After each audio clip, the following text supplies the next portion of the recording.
Shadow Minister. Thank you, Mr. Speaker. We've seen the devastating impact of extremism on our country, with the Jewish community experiencing disgraceful attacks. Does the Minister share my concern that in recent elections, candidates such as Kate Hollern were threatened with beheading, and more recently we've seen convicted terrorists stand for election? What will he do to prevent this? And does he believe that individuals with terrorist convictions should be allowed to stand for election? Minister. Well, I'm grateful to the Shadow Minister, who I think does raise a very important point. He will know that as the Chair of the Defending Democracy Task Force, we're looking very carefully at the issues that he's raised, which are abhorrent. I think he makes a powerful point. The Government is considering whether further action is required in this area, and I'd be very happy to work with him on it. Jim Dixon. Question number 9, please, Mr. Speaker. Minister. Through our Crime and Policing Act, we now have new and enhanced powers to enable local agencies to tackle antisocial behaviour offenders. And our Neighbourhood Policing Guarantee has ensured that every police force in England and Wales now has a dedicated antisocial behaviour lead and a local action plan in place to crack down on offenders who blight our communities. Jim Dixon. Can I thank the Minister for that answer? Residents in Darren and in other parts of my constituency are facing persistent nuisance due to the antisocial riding of motorbikes and quad bikes in local woodlands over the last few years. And I know from my conversations with the new district commander for Dartford and Gravesham that they're starting to use the powers in the Crime and Policing Act 2026 to seize and crush vehicles and issue community protection notices to offenders. Can the Minister perhaps tell residents in Dartford how these new powers and other measures put in place by the Government will finally tackle this antisocial behaviour at source? Minister. Can I thank my honourable friend for his question? And of course, I think we all share the hunger to tackle this awful crime that blights communities. And through the bill that we have just passed, the Crime and Policing Act as it now is, we have strengthened police powers to swiftly seize vehicles used antisocially. We have stripped away the requirement to issue a warning, which enables officers to act immediately to take vehicles off the streets. We're introducing new respect orders, which can tackle persistent offenders in this space and in other spaces. And we've just consulted and will shortly be looking at what we can do to shorten the period for police dispersal so we can crush these things quicker. Just Brumfelder.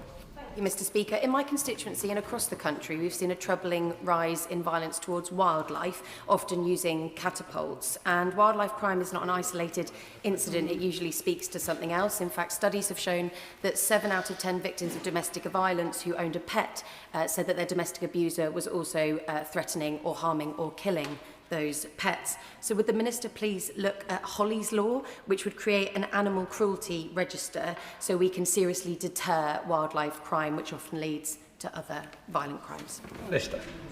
We'll certainly look at anything that people are suggesting to tackle wildlife crime. I know that catapults and the use of catapults is a particular issue, and indeed I'm having a round table this week with lots of interested parties, including people who will, I suspect, be saying the same thing as the Honourable Lady.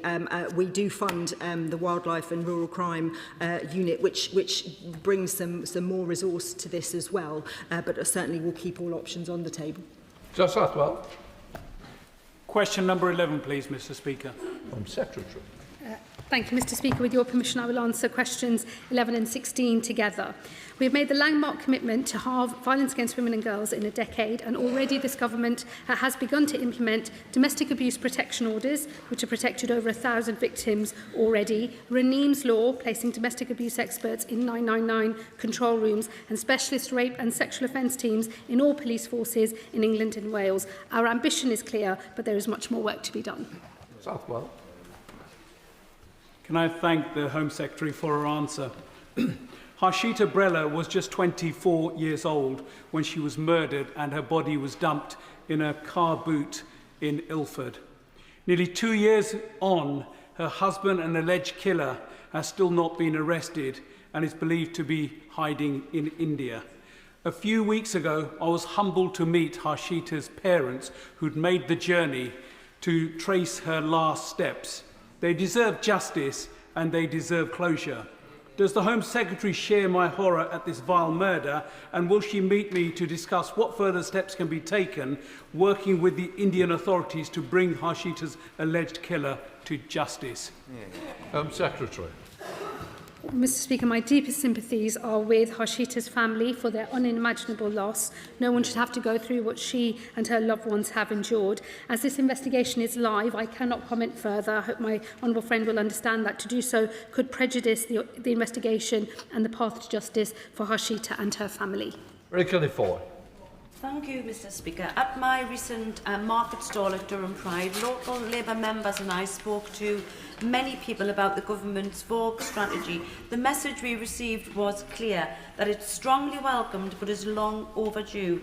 The clock is ticking and there's still no published timetable. So can the Minister tell me when the government will action the plan and the necessary grassroots consultation? And can she tell me how progress will be publicly reported so women and girls in Durham and beyond can feel reassured that this is a government that takes serious in stamping out violence against women and girls? Home Secretary. I thank my honourable friend for her question, but let me say to her first and foremost, this government's commitment is evidenced by the landmark commitment that we have made to halve the levels of violence against women and girls over a decade. It is a deliberate 10-year vision in order to do that, because it is a wider societal change that we are seeking to enact. We are delivering that transformational change to keep more victims safe. Work has begun. There is much more to be done, but as she will know, these matters are discussed regularly in the House, and I will of course keep members updated. Jim Shannon. Thank you, Mr. Speaker. I thank the Home Secretary very much for her response. In the last 2 to 3 weeks in Northern Ireland, we've had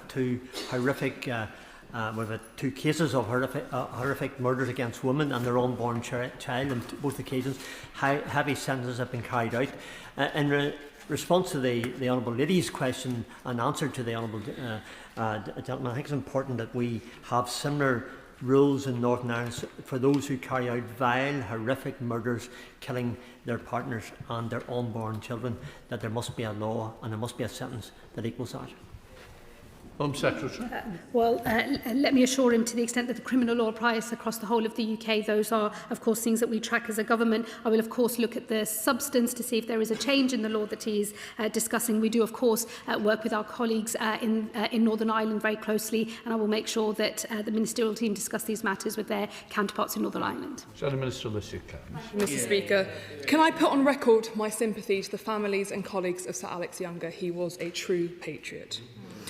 2 years ago, this government pledged to halve violence against women and girls within a decade, but the minister responsible for delivering this promise has now resigned.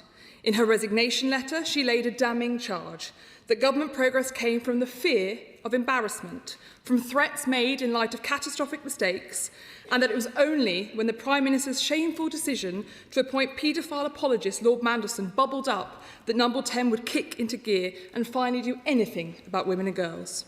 2 years in, we still don't know how this government is going to measure violence against women and girls, whether it's halved. So my ask is simple, something the government can do today. Extradite Andrew and Tristan Tate to the UK today to answer CPS charges that laid in 2024. It is a political decision. A year since I asked them to be extradited. Do what is right when they are in Dubai or Hong Kong. They can be extradited here, and if not, why not? Home Secretary. Well, let me say to the Shadow Minister, she will know, I know, that we would never comment on matters relating to extradition or any of those specific cases. I wouldn't ever want to say anything at this dispatch box that prejudices any future action. She knows that well enough. She's obviously made her point in relation to those two men, and I'm sure that point has been heard. Dave Roberts. Thank you, Mr. Speaker. Number 12, please. Minister, welcome. It's an honour to be by the side of the Prime Minister when he met fired victim survivors last week. I was proud that it was one of the first acts in post to help facilitate the first meeting of this kind with these brave women. No one is above the law, and those who perpetrate or facilitate abuse must be held to account. I'll continue to engage with my honourable friends APPG so victim survivors know that this government is listening. Dave Robertson. Thank you, Mr. Speaker. Can I welcome the new Minister to her place and thank her for the work that she did in facilitating the historic meeting last week between the first time a sitting Prime Minister has met a group of survivors in this space. It was a great meeting, but Survivors are very understandably very sceptical because they've been let down so severely by so many institutions for so long. So can she outline the steps that she can take in the short and medium term to make sure that those survivors start seeing some of the justice that they've been denied for far too long? Secretary. I thank my honourable friend for the work there. The Government is committed to engaging with these survivors and ensuring that the concerns of fired victim survivors are addressed. I will be in contact with them shortly to follow up on the meeting that we had last week, and we will set out the form of engagement that we'll take, but absolutely we will make sure that this is a start of a process and not the end. These women absolutely need to be heard. Thank you, Mr Speaker. Alongside my honourable friend, the member for Lichfield, I too was present at the meeting with the Prime Minister last week, and I welcomed the Minister to our place and for our time at the meeting there. What we've heard consistently from survivors is that they were trafficked in many locations by many different people. Given that this does fit some of the category for organised crime, what consideration has the Minister given to getting the National Crime Agency involved with this investigation? This would really help build some of the confidence and trust but by survivors in the ongoing investigation. Minister. I thank the member for her work on the APPG and the vital work that she's carrying out supporting these women. Where there is evidence of criminal activity, it is the police's duty to investigate, and it would not be appropriate for me to comment on the specifics. My job and the role of government is to support the police to ensure that justice is delivered as swiftly as possible, and I am absolutely committed to that. Thank you. Thank you, Mr Speaker. Question 13. Minister. Thank you, Mr Speaker. This government is taking decisive action to restore order and control at our borders. We've removed nearly 70,000 people who have no right to be here. We're overhauling our asylum system to reduce pull factors, and we've funded more officers to disrupt organised immigration crime with interventions at their highest rate and arrests linked rising by over 55%. I thank the Minister for his answer and also for visiting my constituency of North Warwickshire and Bedworth recently. My constituents will strongly welcome the fact that the most recent data shows that small boat arrivals are massively down this year. But can the Minister confirm to me that this important progress is just the beginning when it comes to restoring order and control at our borders? Minister. I'm grateful to my honourable friend for her question. When I visited her community, I heard in no uncertain terms on the doorstep just how important this is to people. It's the same for my community and the rest of the country. That's why we're stepping up the international action that we have, including the important new deal with France, but also domestically legislating through our immigration and asylum bill to create the system that I know her constituents wants, which is a fair one, but a firm one. Chris Phillips, Shadow Home Secretary. Thank you, Mr Speaker. Nigerian illegal immigrant Gift Oladele was recently jailed for the brutal rape of a teenage girl. He dragged her into isolated woods, leaving her terrified, and she now has recurrent nightmares. Oladele had committed previous violent sexual offences, and the Home Office, rightly, tried to deport him. Yet an immigration judge allowed him to stay because of Oladele's human rights. He then went on to violently rape a teenage girl. I believe the rights of women and girls to be protected are more important than the supposed human rights of foreign rapists to stay here. So isn't it time to leave the ECHR so all criminals like Oladele can be deported? Minister. Well, let me start by saying I agree that that is an awful case, a truly awful case, and shows just how important it is that we do remove people who commit crimes. We've removed nearly 8,000 foreign offenders since we came to office, but the Honourable Gentleman's prescription to that problem simply doesn't match up to the solution. Leaving the ECHR will undermine returns agreements that we have around the world. Instead, our contention is that we can improve it. We know already we will legislate to narrow the domestic interpretation, which has sprawled around Article 8. He'll have seen the progress that we've made internationally around Article 3. That's the sensible case, rather than chasing a sugar high that he knows won't work. And the reason we know that to be true, Mr Speaker, is because he didn't do it when he could. Thanks, Wilkinson, Liberal Democrat spokesperson. Thank you, Mr Speaker. Brexit has seen off a number of Prime Ministers in this country, but as we approach the 10th anniversary of the referendum, the Prime Minister has apparently been given a period of indefinite leave to remain in number 10. Ministers are clearly feeling unusually generous. But are they aware, Mr. Speaker, of a report by the Oxford Migration Observatory showing that Brexit is actually a pull factor for dangerous small boat crossings? It is now obvious that this government's one-in, one-out scheme with France is never going to work at the scale required. So will ministers today restate for the official record that Brexit is a large contributor to the small boats crisis, and will they commit to pursuing a new comprehensive asylum deal with the entirety of the EU? Minister.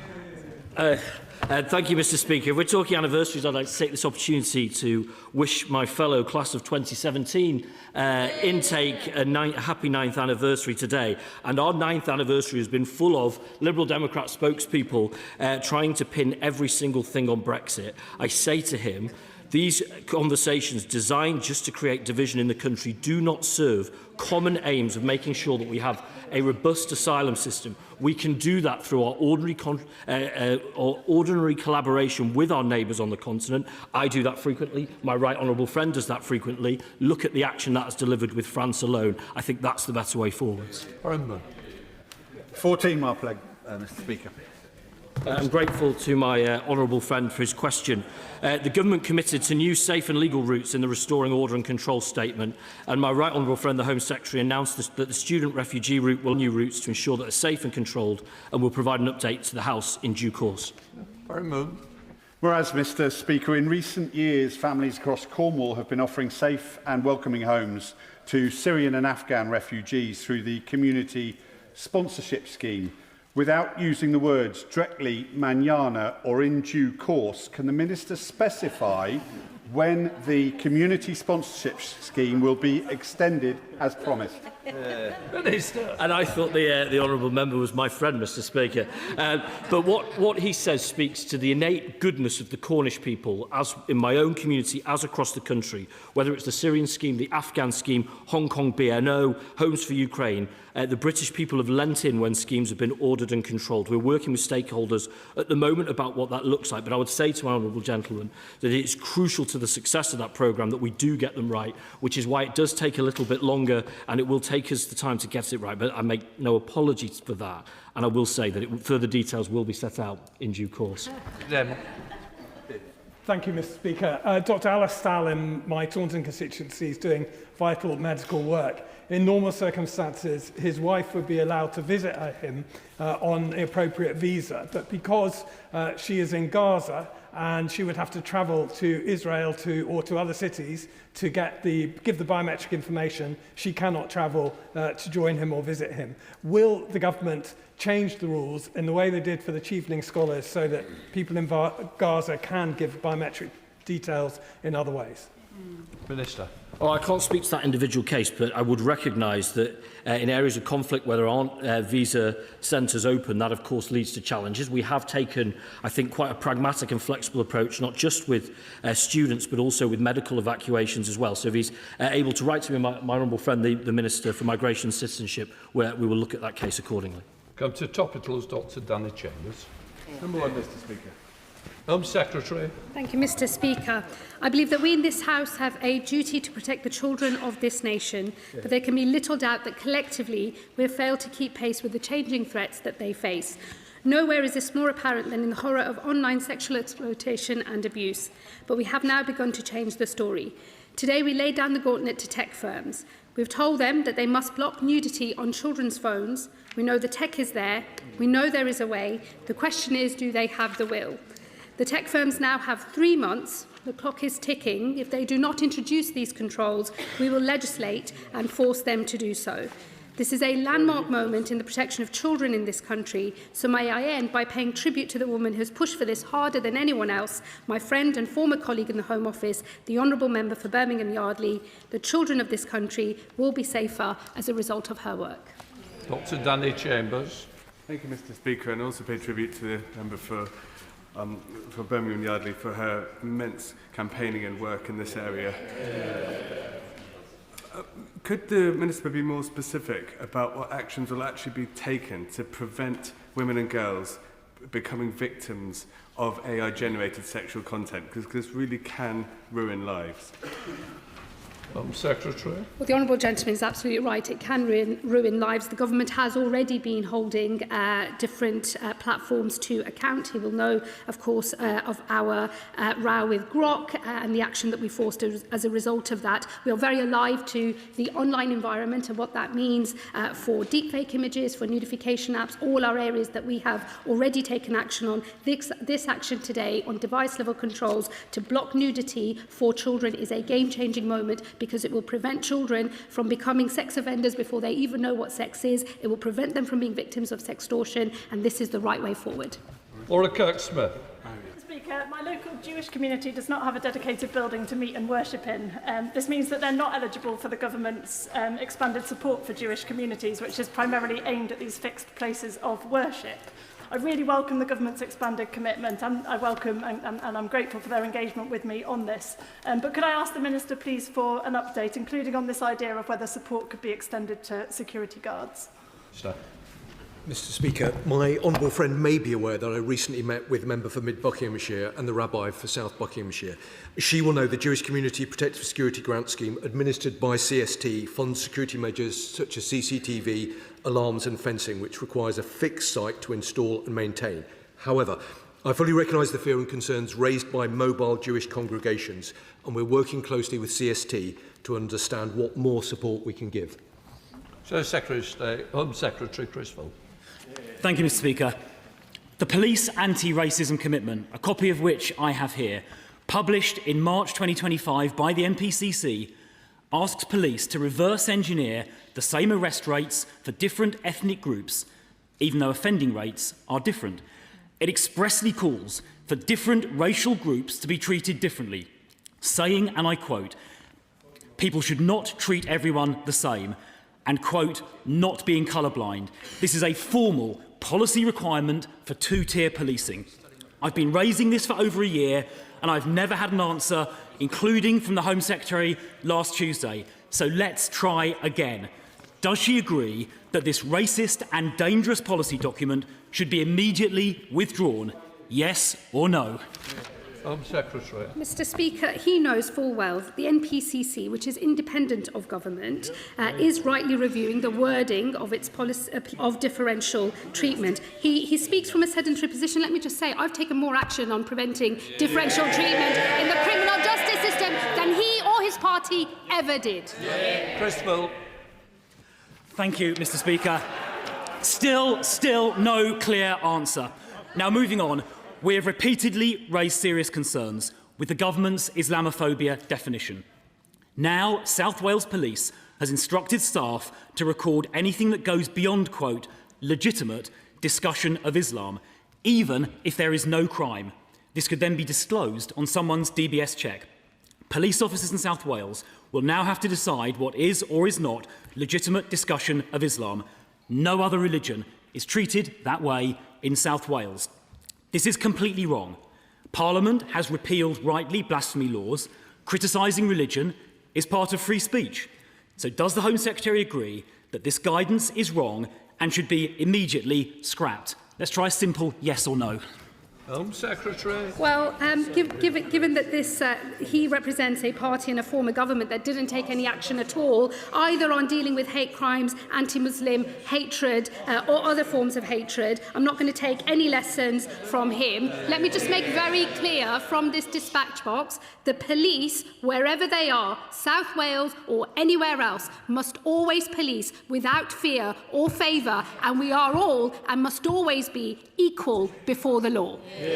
Liam Conlon. Speaker, organised car crime has affected residents in Beckenham and Penge for many years, with cars stolen to order and quickly shipped abroad. Could I ask the Minister what powers and support to the police to crack down on vehicle theft, and how she is working with manufacturers to ensure modern vehicles are harder to steal? Minister. Around half of vehicle crime involves manipulation of signals from remote devices, and through the new Police and Crime and Policing Act, we have criminalised the possession, importation, making, adapting and supply of the electronic devices used to commit vehicle theft, which will make a real difference in his constituency. Max Wilkinson, Liberal Democrat spokesperson. Thank you, Mr. Speaker. Last week we discussed the murder of Henry Novak, which has shocked this country and continues to. His father, Mark, as we said last week, asked politicians not to use the tragedy to stoke division and hatred. With that request in mind, Mr. Speaker, and considering the need to maintain trust in policing, would the Home Secretary like to take this opportunity to urge Vice President J.D. Vance and the US Department of Justice to butt out of our politics, leave British law enforcement to Britain, and just as importantly, show respect for British victims of crime? Home Secretary. I would urge all commentators, would-be commentators, wannabes of every description, that they leave our criminal justice system to us. We've been going for a very long time, and we will carry on in that vein. Serena Brackenwood. Mr. Speaker, following investment in police operations targeting predatory behaviour in Wolverhampton's nighttime economy, including the deployment of specially trained undercover officers alongside the much welcome support given by the late night safe haven and night guardians, what further action will the government take to strengthen prevention so women and girls feel safe in nighttime settings and other high-risk areas? Minister. Thank you. Women and girls must feel and be safe everywhere. That is why we have provided funding for policing to trial and evaluate Project Vigilant, where plainclothes officers are deployed to the nighttime economy to identify and de-escalate behaviours known to precede sexual offending. We're providing £13.9 million to improve policing's response to VOG nationally, and new legislation means that someone causing intentional harassment, alarm or distress because of a person's sex can now face up to 2 years in prison. Umbrello. Police is amongst the 10 worst funded forces in the country. They face higher operating costs due to our rural geography, and during the summer have to contend with a population that increases by 40%. They have already had to make cuts worth £2.8 million over the last 3 years. Will the Secretary of State reform the police funding formula to properly account for rurality, lower council tax growth and seasonality? Minister. The honourable gentleman is a bit behind the times. We've already announced that we are reforming that, yes. Rachel Maskell. Thank you, Mr. Speaker. Academics, professionals and environmentalists have experienced dozens of arrests, yet no charges upheld. And when recently they had a vigil for the trees, there were more police there than there were protesters. Can the Minister meet with me to discuss the policing operations, the over-policing operations around my constituents who are literally standing up for nature, and ensure that we see off these draconian Tory policies which over-egg the amount of policing that is needed for environmentalists? Minister. Can I thank my honourable friend for the question? The right to peaceful protest and public assembly is a one that we, of course, must protect, but it has to be balanced with the need to maintain public order and keep the public safe. So if she wants to write to me with further detail, if she wants to have a meeting with me to talk about it, very happy to do that. Just help the member if you can't understand it. It was answering to the member on the front bench who went straight across both of us. That's what it was. So if you want to know the reason, that's why it was. No, that should be explained. John Lamont. Mr. Speaker, immigration remains too high, especially non-EU migration. Speaking to my constituents in the Scottish borders, many of them want to see a cap on the number of people who can come into the United Kingdom. So will the Home Secretary introduce a binding cap set by Parliament to bring immigration down once and for all?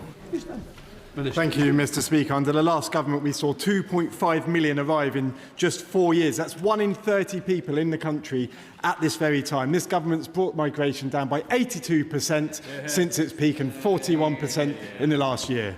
And votes.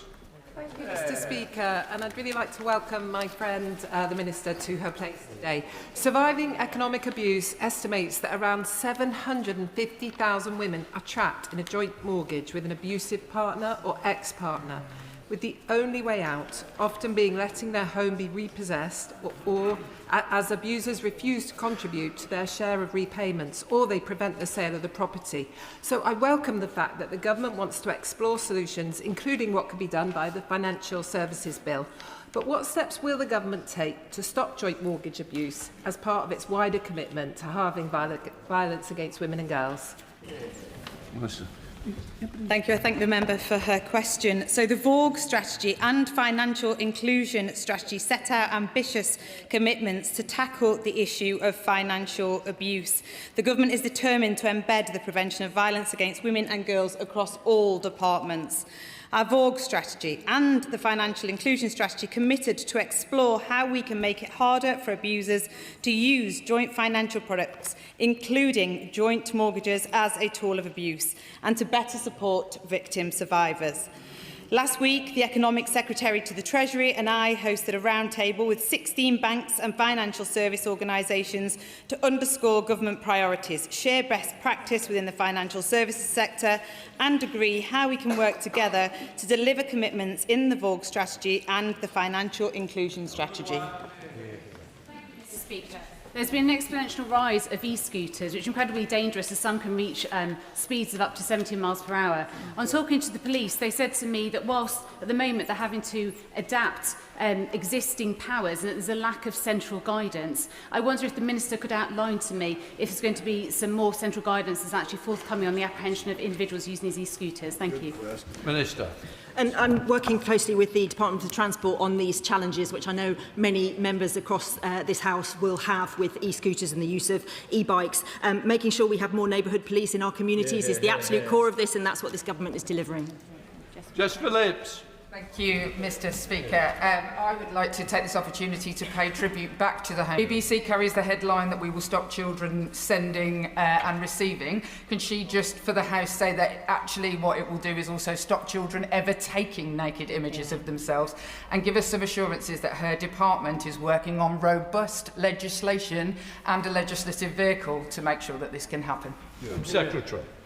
Well, I very much thank my honourable friend for her question. She's absolutely right. It does involve the taking of those images. Let me clarify that for the House. And yes, we will follow through on that threat to legislate, and the Department is working at pace both on the content of the legislation and the appropriate vehicle in the second session. Bacon.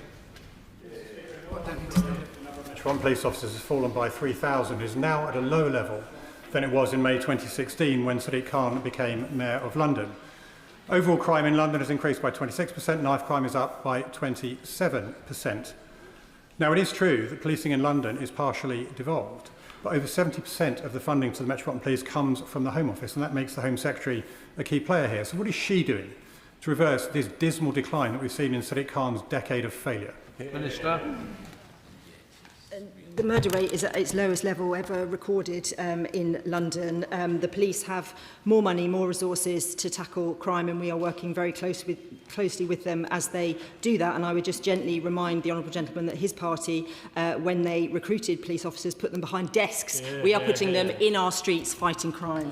Very much, Mr. Speaker. With the news that the Stradey Park Hotel has now gone into receivership, what assurances can the Minister give my constituents in Llanelli that his department has no plans to use this premises for asylum seeker accommodation?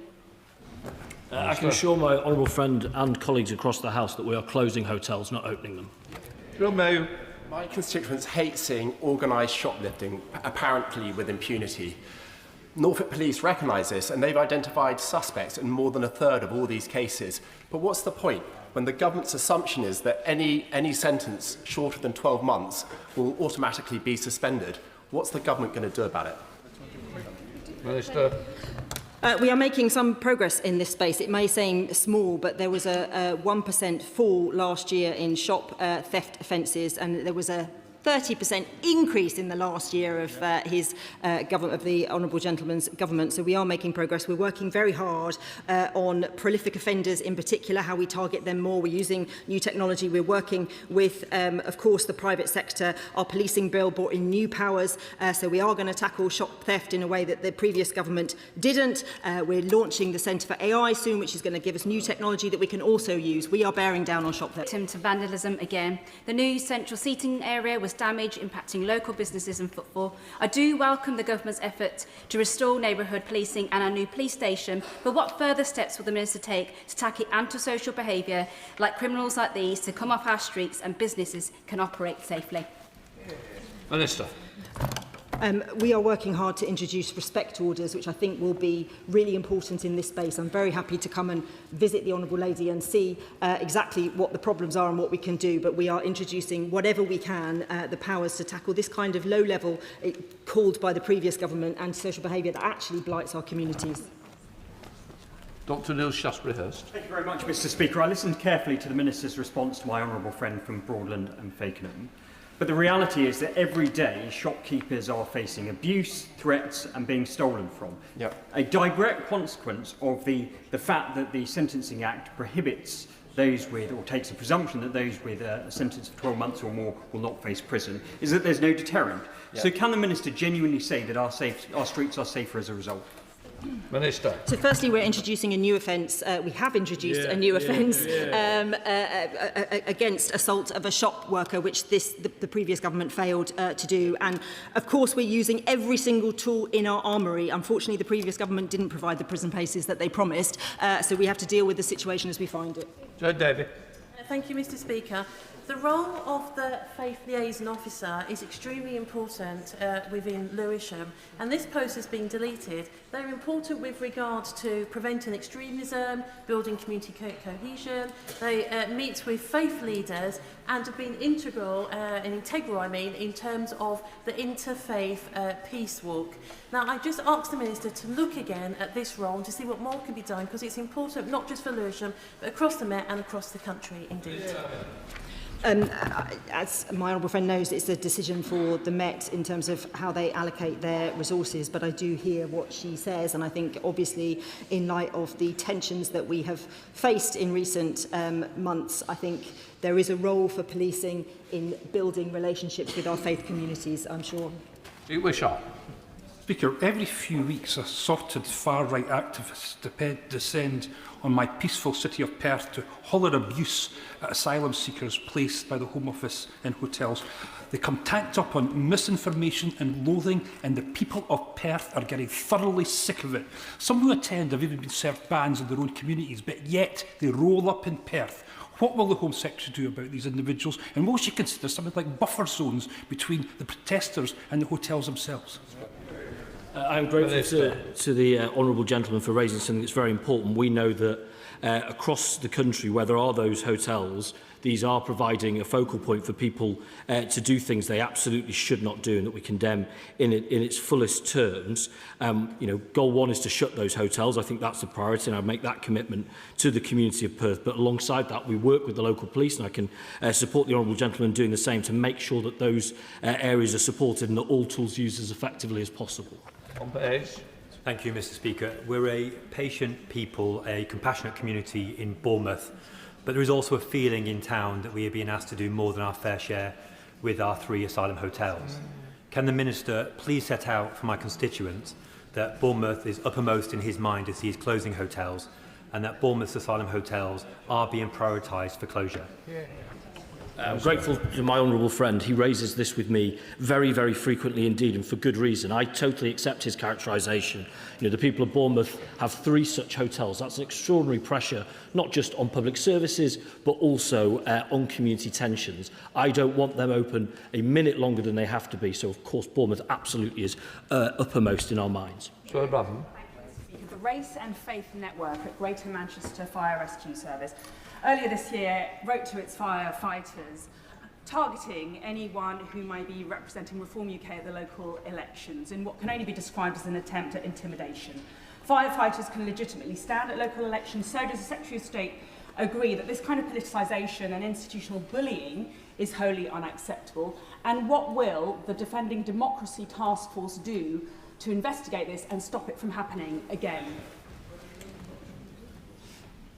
Listen very carefully to what the Right Honourable Lady said, and I will give it due consideration as the Chair of the Defending Democracy Task Force. Good Steinback. Speaker, the Government have cut the asylum backlog, reduced the number of people arriving illegally and shut more than half of the hotels opened by Tory ministers. Places in Scotland like Falkirk, Perth and Dundee must see further progress this year. When will the next phase of the hotel exit plan be, and how will ministers ensure it is equitable across the nations and regions of the United Kingdom? Minister. I am grateful for that question. I'm conscious and think also of the Cladden Hotel in Falkirk and the impact that that has on the local community, again, because the Honourable Gentleman is rightly very dogged in raising that with me. I want to see that hotel closed. You know, we are, of course, in the slightly better weather of the year, which puts pressure on services. Nevertheless, we want those hotels closed. We've made a commitment within this Parliament, but I would say to colleagues they will not be open a minute longer than they have to be. Smart. Mr Speaker, Stephen Yaxley-Lennon has publicly thanked the donors who funded the recent Unite the Kingdom marches, which needed a significant police presence. We've heard mentioned several times this afternoon of equality before the law, Mr Speaker. So does the Home Secretary agree with me that the laws regarding the reporting of donations, both from the UK and from overseas, apply to members of all political parties equally? Transparency, I think, is the underscore of democracy. I think we need to make sure we have that, and of course we will make sure we're talking to our colleagues at MHCLG who run elections to make sure we're doing everything we should be doing. Whereas, Mr Speaker, the horticultural sector in Cornwall is worth about £100 million a year, but it's reliant on the seasonal workers scheme. The scheme numbers are announced annually at the end of the year, but the daffodil season in Cornwall begins in January. Can ministers meet with me to discuss an earlier announcement and a 2-year rolling scheme? Minister. Thank the honourable friend for his question. It's important that we do continue our strategy to bring net migration down whilst also maintaining agricultural industries. I've met with a number across the sector and of course happy to meet with him after this. Sir Roger Gale. Mr Speaker, further to the answer given to the Honourable Gentleman, the member for Lichfield, earlier this afternoon, Mohammed Fayed is beyond the reach of terrestrial justice. But many of the ladies who he abused are still waiting for justice.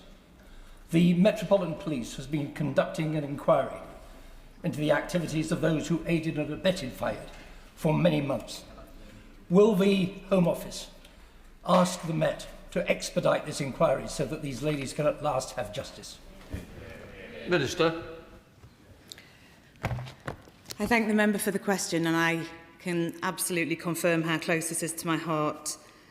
Within the boundaries of operational independence, the Home Office is regularly engaging, rightly so, with the Metropolitan Police. These women absolutely deserve justice, and I will do everything within my power to make sure that they get it. Thank you. Dr. Elpington. Thank you, Mr Speaker. My Surrey Heath constituent, Richard, has been unable to work now for 4 months because of delays from the disclosure and barring service.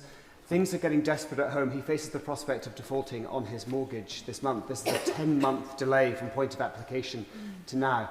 Can I ask one of the front bench team to look at this case in particular, to help him out, but also to try and take a hand of the DBS service more generally? Thank you. Certainly very happy to look at the particular case. Perhaps you could write to me and I will look into it. Final question, Greg Smith. Thank you, Mr Speaker. As if the government's announcement to water down the provisions of the Equipment Theft Prevention Act 2023 weren't disappointing enough, the secondary legislation to enact what's left of it still hasn't been tabled. Where is it? Minister. It's a shame the honourable gentleman is much nicer when we meet personally than in the chamber. That we will do it as soon as we can, but happy to have another conversation with you. Point forward to Ed Morello. Thank you, Mr Speaker. In my topical question earlier, I asked the Minister if they would, if the Department would reform the police funding formula to account for seasonality and rurality. The Minister said that that announcement had already been made. Actually, only a review into the funding formula has been announced, and I wonder if the Speaker will give me some guidance on how I can get information on what will be included. I think you've put it on the record, and I think the front bench has heard it. I think it was an error rather than a complete misleading the House. I think we can leave it at that.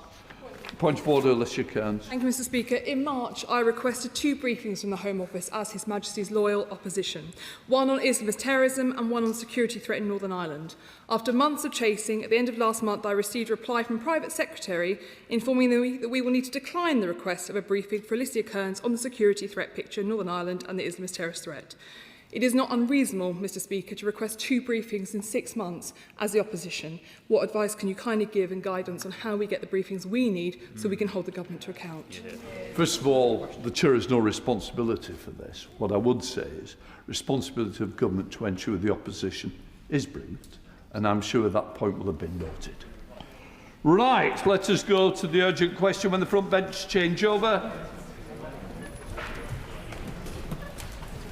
Take care. Well done. Mr Speaker. Right, we come to the urgent question. Munira Wilson. Thank you very much, Mr Speaker. To ask the Secretary of State for Science, Innovation and Technology if she will make a statement on the government's new policy announcements regarding children's online safety. No, Minister.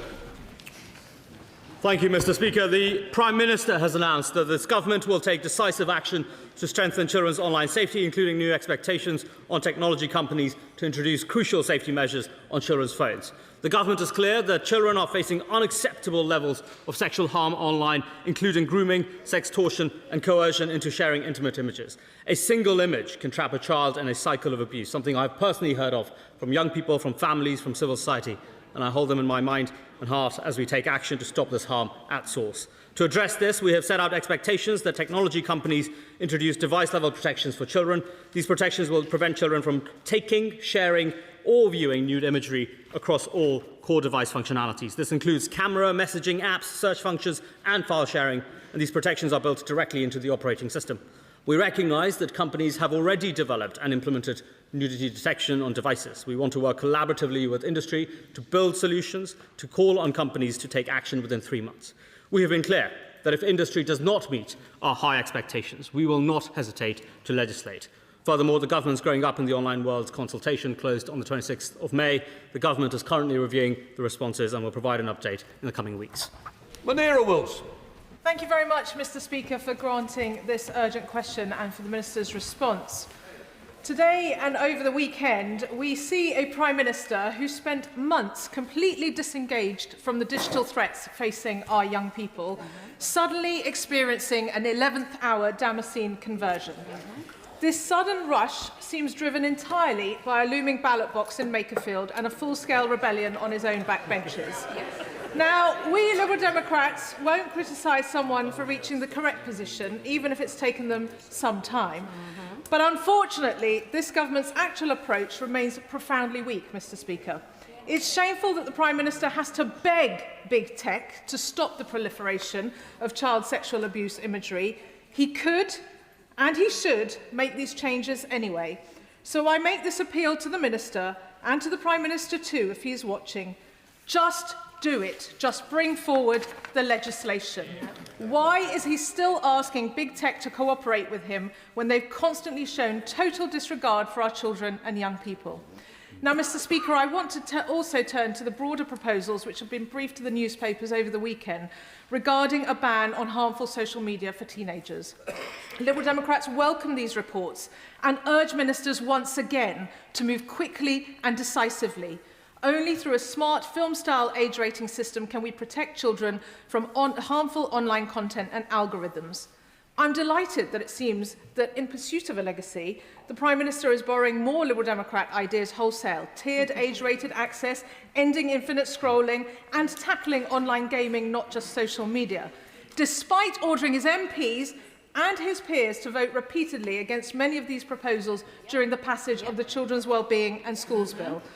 But today, Mr Speaker, it's not about who voted which way. I want to ask the Minister, and through him the Prime Minister, to remember the children who have lost their lives due to the harms they have encountered online, those whose mental and physical health and education has been harmed by what they've been exposed to online. It is for those children that we must work together to bring about change. The Prime Minister must stop begging tech companies to protect our children and start acting himself now. Speaker, it is astonishing to hear the Liberal Democrats mention lack of action. On Grok, this government stood up to the richest man in the world, stood him down and as a result secured protections for people in this country on cyber flashing, on strangulation and pornography, on banning notification tools, on criminalising notification, on putting personal criminal liability on tech bosses if they don't act. I understand the Liberal Democrats are doing a strategy review to seek relevance, but I think that complaint is still too much. Steve Mathers. Mr. Speaker, I welcome this announcement, but isn't it shocking that these companies have to be told what is unacceptable, Absolutely. That sending and receiving naked images to children is something that they shouldn't already be doing? So I want to ask the Minister, is this a tech problem or is this an issue of a lack of understanding and actual decency at the heart of these companies? And for a point well made, we have consistently been robust with tech companies on this question. Can I particularly pay tribute to my honourable friend, the member for Birmingham Yardley, in her leadership on this particular question. It is, to me, not a technology problem. We have the technology to act on this, and we're now going to deliver that in the real world as well. Shadow Minister Peter Forge. Thank you, Mr. Speaker, and I congratulate the honourable member for Twickenham on having secured this important question, and perhaps suggest that the Minister should show a touch more humility with this important issue. His Majesty's loyal opposition would welcome measures to prevent under-16s from accessing harmful social media. After all, it has been our policy for quite some time, and we are glad that the government is finally starting to catch up. Because this government's record of kicking the can down the road on children's online safety contrasts starkly with the action on these benches. In the last government, we brought in the Online Safety Act, which is already cutting the number of children accessing porn. When it became obvious that more needed to be done, the Leader of the Opposition stood alongside parents and campaigners, calling for more. Only then did the Prime Minister leap swiftly into action by announcing a 4-month consultation on an issue so necessary and so blindingly obvious to the rest of us. And let us not forget that just 6 months ago, this Prime Minister was personally opposed to a ban. Now, with nothing else to show for his time in office, he has performed yet another U-turn and discovered that protecting children was his priority all along. Mr. Speaker, this is not leadership. This is legacy hunting. Thin gruel, Mr. Speaker, after so many missed opportunities. The Safer Phones Bill, the Data Use and Access Act amendment, my noble friend Lord Nash's amendment, opposed not once, not twice, but 3 times before they finally conceded. That's the reality. Labour constantly voted down the very protections they now say are required. So why now? Is it a genuine epiphany, or is it the by-elections? Or the rather inconvenient fact that a rival from the north has already staked out this ground, leaving the Prime Minister with little choice but to follow? Time and time again, this is a government that has to be forced to do the right thing, and only after they have exhausted every other option first. But, Mr. Speaker, I do want this to work, so I ask the Secretary of State, via the Minister, 3 questions. Will these protections extend to existing devices or only to new handsets? Because if it is the latter, I'm concerned that as only 90% of 12-year-olds have hand-me-down phones, it will leave the most vulnerable children as the least protected. Welcome the Shadow Minister to the dispatch box, but it is 2 minutes. He's now nearly 3 minutes, so I'm sure that the Minister will have grasped what he had to say. Minister.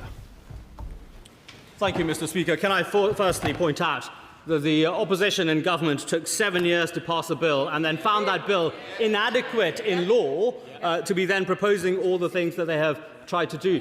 This government, Mr. Speaker, is listening to the people of Britain. I have been around listening to thousands of young people and families, and they say they have a government listening and with humility getting the right action on this central question. They say on age assurance for adult content, this government has listened and acted robustly. They say so on Grok when the opposition was missing in action. On her particular question of the Shadow Minister's point around existing devices, I will point to him that a major provider has already applied age assurance at the device level for existing devices as well. We will learn the lessons and make sure that we're acting robustly in protecting young people. Thank you, Mr. Speaker. I welcome the announcement today. The Education Select Committee recently took evidence from social media and gaming companies which left every member of the committee profoundly concerned. Yeah. They downplayed the issues, denied the scale of harm and overplayed the magnitude and effectiveness of their own responses. So we have very little confidence that big tech knows what is required and has any motivation to do it. So if, as seems likely, legislation is required after 3 months, can the Minister provide assurance that the drafting of that legislation is already underway so that we don't lose any more time before our children are safe online? My honourable friend is absolutely right to say that time is of the essence here. I can confirm to her that we are working closely with the Home Secretary and the Home Office to make sure that we're ready to go if the companies don't act in the way they need to. Dr Danny Chambers, Liberal Democrat. Thank you, Mr Speaker, for granting my honourable friend from Twickenham this urgent question. And I have to say I'm very disappointed with the Minister's response by bringing in petty party politics when we have been consistently providing proposed legislation that would have taken months of.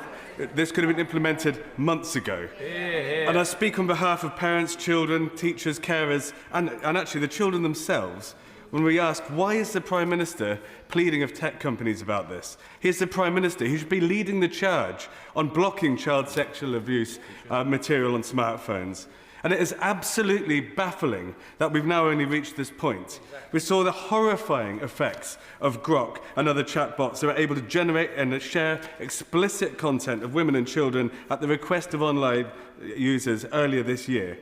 Now, children deserve far more than this dither and delay. The tech companies do not even deserve this 3-month ultimatum. The Prime Minister should not be begging. He should be telling the big tech companies no to the proliferation of child sexual abuse imagery and no to putting profit over the safety of children. Well, thank you, Mr Speaker. I think the honourable member perhaps didn't listen to his own side's questionings about politics, but let me say 2 things. One, when I go around the country and speak to parents and young people as well, they say to me that the fact that 116,000 people have engaged with our consultation shows that this is a question on which the British public has strong views, but also that it has a British government that is now putting those strong views directly into public policy action as well. And on the question of pace, I will simply point to the honourable member that it is pace that we're moving with on this question, and in particular the Prime Minister secured changes. When I went to Australia 2 weeks ago, they said to me, why was the UK the first place to secure changes on nudity blurring already on operating systems for a major provider as a result of the robust engagement we have had? I know the House is rightly questioning the pace of legislation. I'm interested in the pace of outcome. That's what we're delivering.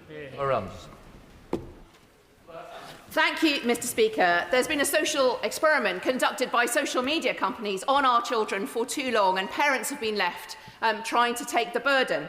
Can the Minister, who I thank very much for many meetings together over many months, tell us the criteria for determining which platforms are going to be deemed safe or unsafe when determining what young people should have access to at what age? And in particular, reassure the House that this won't be left to parents, as YouTube, for example, are still pushing for. Thank you.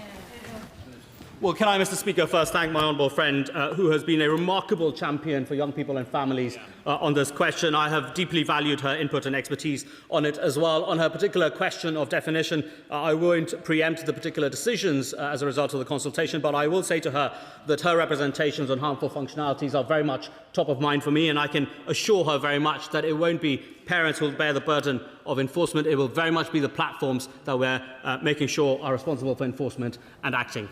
Father House, Edward Lee. Rather than trading party political points, can we all agree that these huge companies are rotting our children's minds with addictive algorithms? And whilst we know that banning things seldom works because people circumvent it and it leads to criminality, will the Minister and the Prime Minister go to these companies and say they are in the last chance saloon? Either they take decisive action, which we know they can do, or we will ban children from going on social media. Well, Mr Speaker, I think in characteristic fashion, the Father of the House as wise counsel, I will be very much taking that to heart in the way that this government acts. Thank you, Mr Speaker. It's quite clear that these sociopaths that run these platforms have no concern whatsoever for for the welfare of anyone, but particularly our children.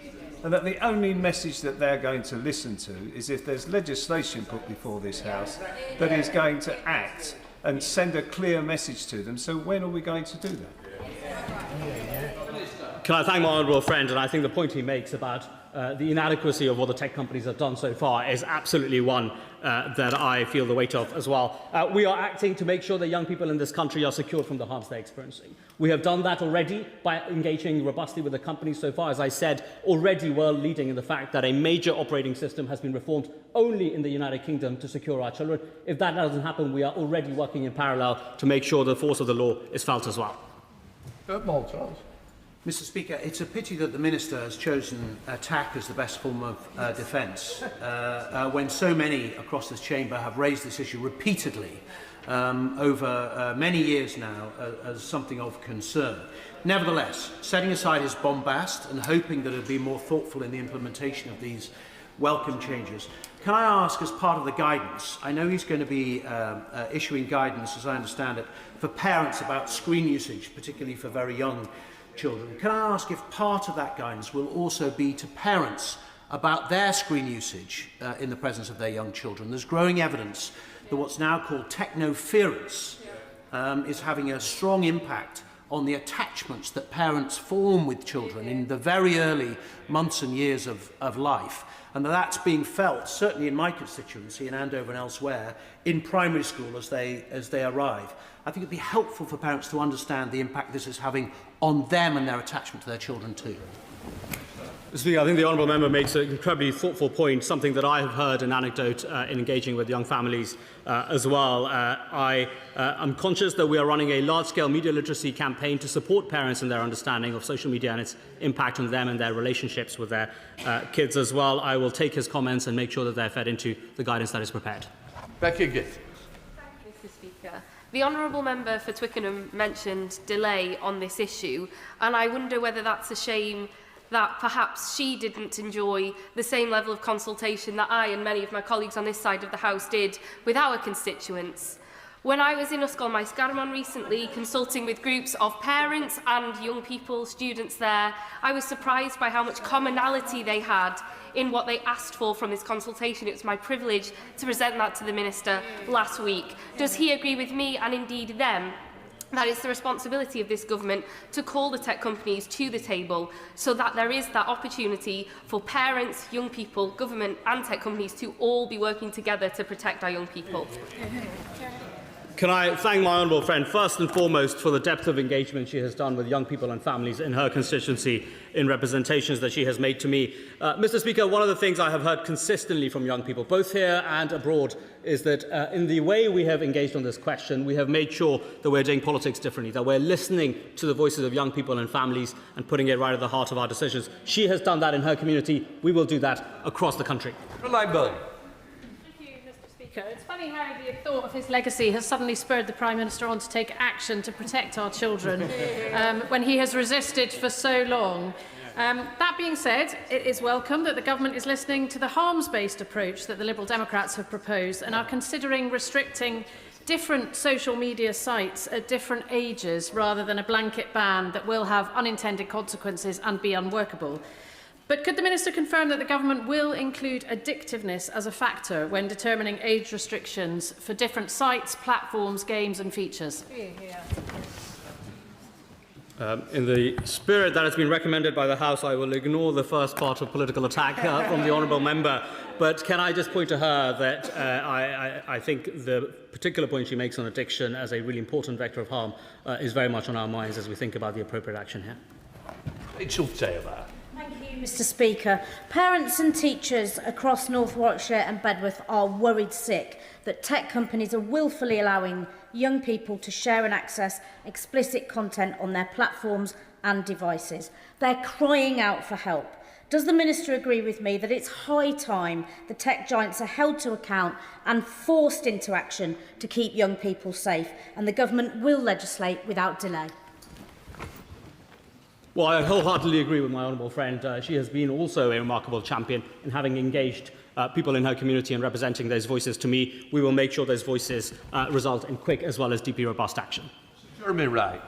Very much, Mr. Speaker. I think the Minister is aware my concern is about the interaction of whatever the government may choose to ban and the workings of the Online Safety Act that we already have.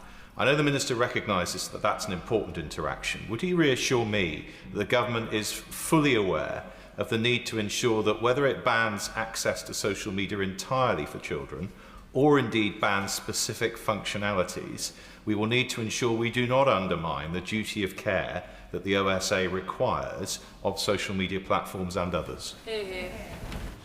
Well, I think the honourable member makes an incredibly thoughtful point, given all his expertise and experience on this theme. He has made this point to me before, and I can assure him it is on my mind to make sure that whatever we do, that there is no levelling down of the force of the child safety duties under the Online Safety Act on the platforms. If anything, there's a levelling up. Melanie Ward. Mr. Speaker, to test Instagram's claim that their teen accounts provide age-appropriate content, I set up a teen account as a 17-year-old boy called David. Without searching for anything, it took just 11 minutes of scrolling for David to be shown anti-Semitic conspiracy theories. Does the Minister agree that this is a disgrace and is just one example of why it's time to stop asking social media companies to make their products safe and instead time to start requiring them to do so through regulation? Well, my honourable friend makes an incredibly important contribution, and I was horrified when I brought together Jewish leaders to make sure that they got time with the companies to tell them the depth of prejudice that they experienced online and faced a very similar set of anecdotes as well. I agree with her. This government will continue to make sure that we're bringing the full weight of regulation and policy against the tech companies. Christine Jardine. Very much, Mr. Speaker. And while we all welcome the fact that the government is finally acting, I would point out to the Minister that not a single parent of the very many who have been in contact with me in Edinburgh West has requested that the government ask the tech companies to behave differently. Every single one is concerned about their child. A child who is not the problem, who is the victim of the tech companies. Is it not time that we recognise that over decades, we've made this mistake with the press? We left them to self-regulate and we ended up with Leveson. We ended up with all sorts of problems. Why are we doing the same thing with the tech companies? We want change, we should demand change, and we should legislate for the change and not let the people who've created the problem decide when and how they're going to fix it. Mr. Speaker, I was visiting young people and families in Leith in Scotland just a few weeks ago. The thing I heard more than anything else was the scale of harm that young people were experiencing in those families, but also a desire that we focus on the thing that stops that harm. And that is why we will, of course, act robustly on the consultation that we have done. In this instance, as I've mentioned before, we have already secured major changes. We will continue to do that, and in parallel, we will prepare legislation. What I'm interested in is that young people in Edinburgh and across the country are protected from the horrific harms. Rodder. Thank you, Mr. Speaker, and could I welcome today's decisive action. Mr. Speaker, there have been the most appalling tragedies across the country, including my constituency, where parents have lost children due to online harms. I know that the Minister and the Prime Minister are working closely with parents. Could I urge him to continue to do this and to continue to carry out the type of engagement he's been carrying out and to listen to the example from Australia? And we look forward to hearing more decisive action in the near future. Mr. Speaker, one of the big lessons of both the Australian experience and beyond is that policy in this context is not just about short-term impact, but about long-term norms. And we only achieve that impact if we bring parents and families with us. And so can I pay tribute to my honourable friend who's been a remarkable champion, in particular for bereaved families in his constituency who have experienced the utmost tragedy and through it shown the most remarkable resilience. Tyngdale. Thank you, Mr. Speaker. While I welcome the government's belated intention to act on this area, does he agree that there is no need to wait for legislation if the social media companies actually started to enforce their existing requirements on age in order to participate online? There are many children under the age of 13 who are able to create accounts and interact despite the fact that this is completely against the terms of the platform. The honourable gentleman is totally right in saying that social media companies have a requirement already to enforce age assurance thresholds that they face under the existing legislation. Where that is not acting, we're continuing to back Ofcom to make sure that it acts robustly, uses every single power that it has, and we will continue to review whether more is needed to make sure that is robust action indeed. Mr. Speaker, it's over 20 years since I was one of half a dozen people who co-wrote the world's first code of practice to protect minors from age-inappropriate content. One of the biggest challenges we faced then was age verification. Can the Minister please assure us that the technology and the devices are now there and in place so that under 18s can age verify? Well, I've been very conscious of my honourable friend's expertise in this domain, but I'm glad to hear her pioneering experience on the particular question of age verification too. The reason we've taken this action is because through the engagement we've done, we've made sure that the technology is now in a good place to do exactly that, to verify age at the threshold of 18 robustly. That is why we want to see it extended to make sure young people are secured online. I've met victims of online sexual exploitation, and it is an absolutely devastating crime that needs to be stopped.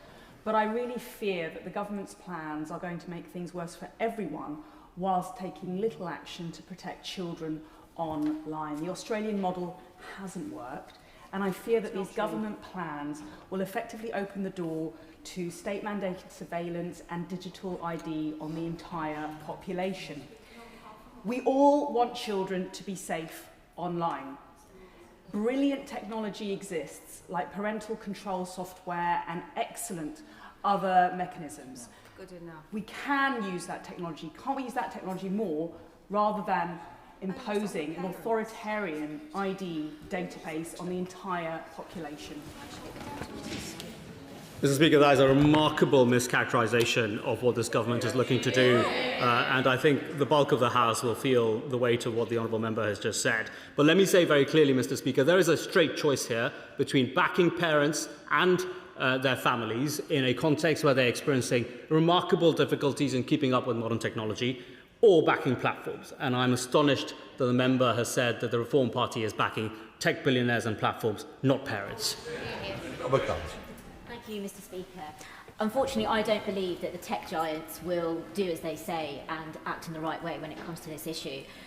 So I asked the Minister what consideration he is giving to legislation, particularly when it comes to ensuring that all platforms can meet the same standards, but also that we can future-proof against new future platforms as well.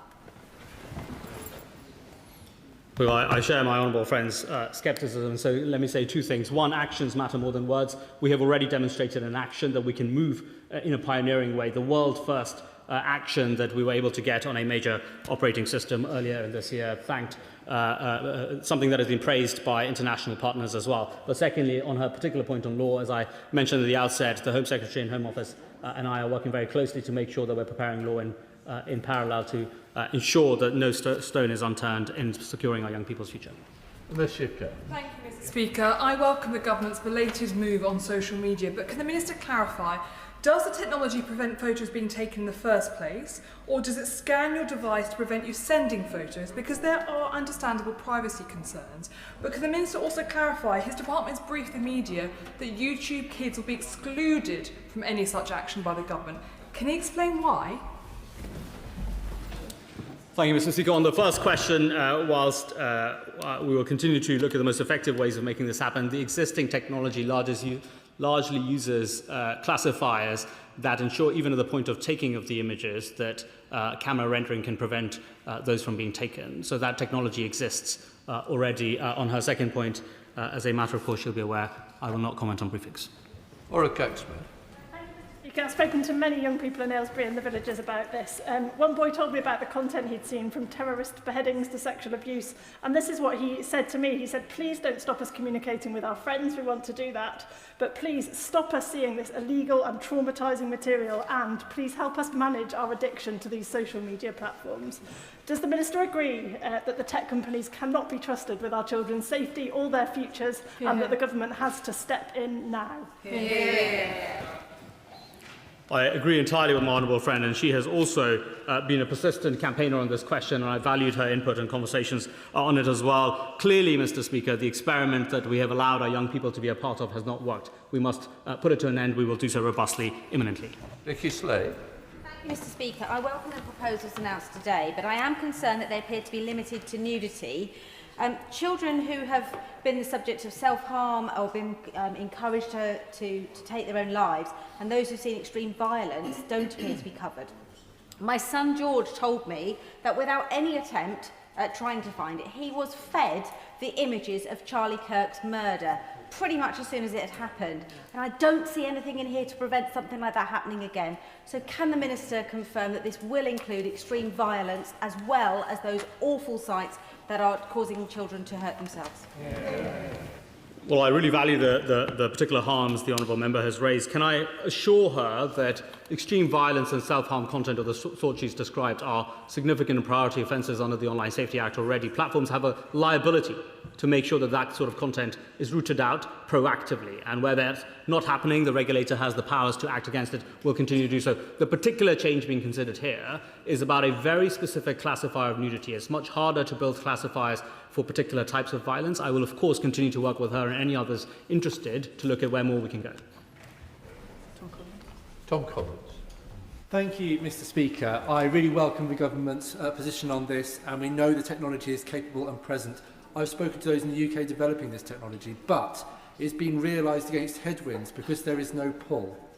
In every other area of product or technology, consumers are right to expect safety. That's built into our laws of product safety.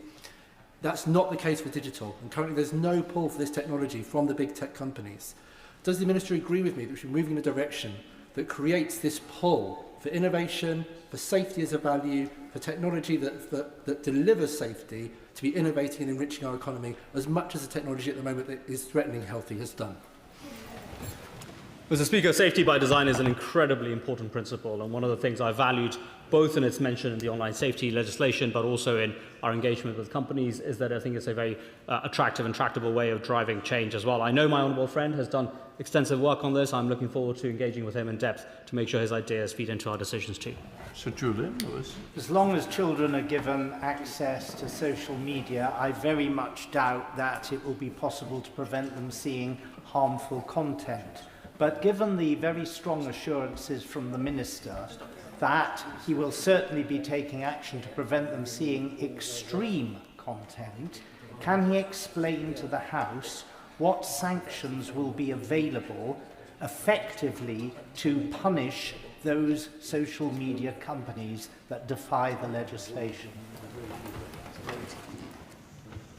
The existing legislation provides for significant sets of fines. There are over 100 investigations that have been conducted, millions in pounds that have been levied in terms of fines on companies for inaction as well. Under any prospective new regime, I will make sure that the enforcement levers are as robust as they can possibly be, because clearly the lesson from elsewhere is that compliance is critical to reshaping norms, and I want the companies and the bosses to feel the weight of it.